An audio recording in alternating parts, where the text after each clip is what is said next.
Welcome on in. Davey Siegel is not here, so I'm Adam Cheek. We're hosting our little post-race conversation. This is Michael Massie, content director and editor of Frontstretch.com. We were both here for all 3 days this weekend, or this race weekend. Wheel and Modifieds on Friday, Xfinity on Saturday, Cup on Sunday. Lead up to the Cup race. Xfinity, pretty uneventful, and Modifieds actually pretty uneventful as well. So what were your expectations going into the Cup race?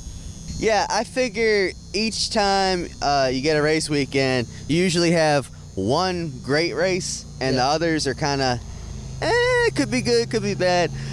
So I thought today was going to be the good one. And I do think the Cup race today was the best race of the three.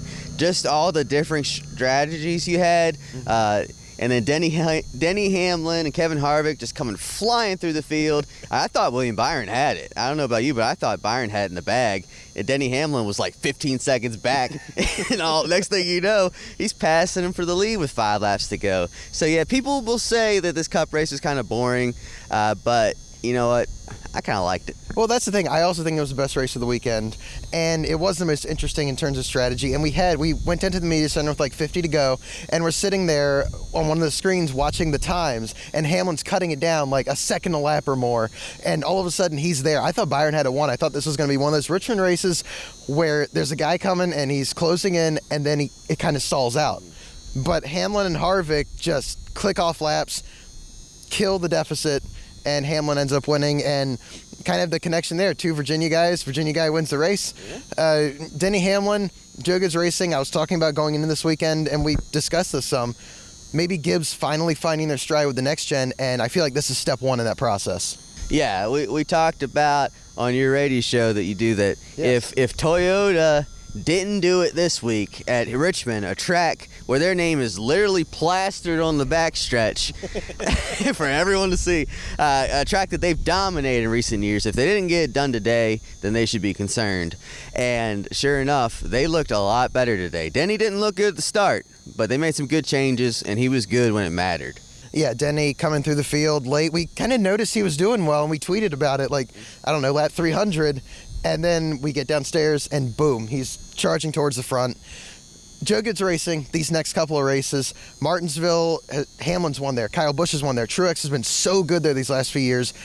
Just like Richmond, these 3 guys, this is kind of their wheelhouse. Martinsville's kind of their wheelhouse. Bristol Dirt, we really don't know what to expect. But again, Gibbs has a really good shot to put a bow on these 2 short track weeks before we're heading to Bristol Dirt with a win next week.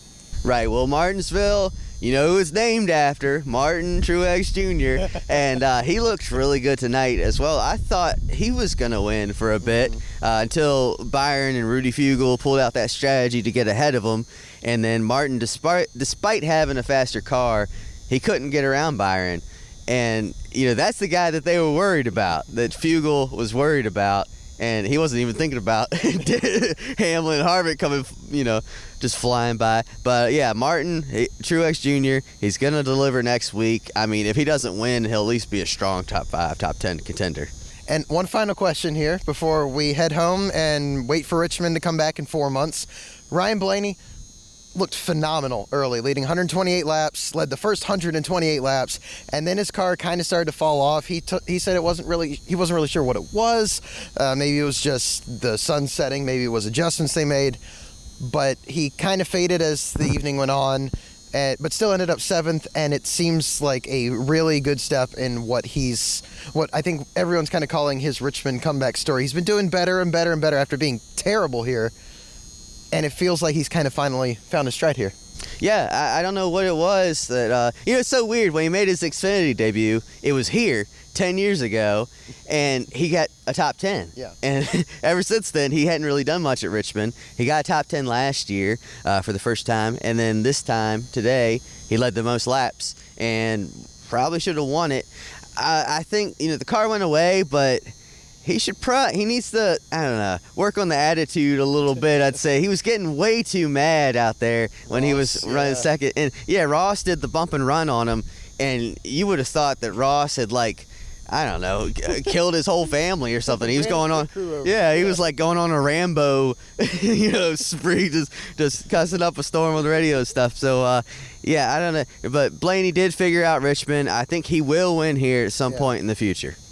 Well, we've got Martinsville next week. We're staying in Virginia for it, for the next race, and then we go to Bristol, and then we head to Talladega. So it's kind of a weird slate of tracks, but I think this weekend was pretty productive. It was entertaining, and it's been a long time since Stanley Hamlin won his home track. He finally gets it done.